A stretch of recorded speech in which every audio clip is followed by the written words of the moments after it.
14-15 қаңтар күндері Оралдағы Назарбаев мектебінде облыстың дарынды балаларға арналған мектептері директорлары тағылымдамадан өтті. Шара барысында зияткерлік мектептің психология қызметі, тәрбие бағытының ерекшеліктері, кураторлар, өзін-өзі басқару жүйесі, оқушыларға кәсіби бағыт-бағдар беру жұмысын ұйымдастыру, критериалды бағалау, сабақты академиялық тілді қолдау тақырыптары қамтылды. Біздің мектеп жалпы Назарбаев мектептің іс тәжірибесін таратуда жаңағы жұмыстар жақсы қойылған. Негізі осы тәрбие процесі бойынша да мысалы жүйелер, кураторлық жүйе біздің мектепте жақсы жолға қойылған. Мысалы тура осы Назарбаев зияткерлік мектептегідей жаңағы бір кураторға 2 сынып берілетіні, жалпы одан кейін шаңырақ жүйесі, мектептегі психология жұмысымен де таныстық. Кеше мысалы соны көріп, бүгін мысалы психологтарымыз келіп, толық бір күнде сол жаңа жұмыспен өздері келіп танысып кетті мысалы.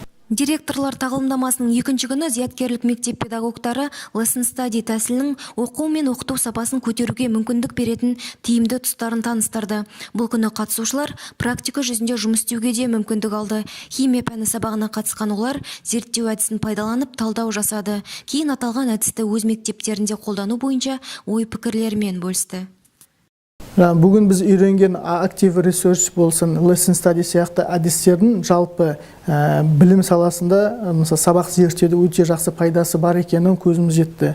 Бірақ бұл жерде ескеретін жағдай ол мектептің өзін жағдайы, мұғалімдердің құрамының толық болуының барлығын әсер етеді. Бұның элементтерін қолымыздан келгенше мектебімізге кіріктіреміз. Бұл жалпы сабақтың сапасының өсуіне жақсы әсер ететінін көзіміз жетті бүгін.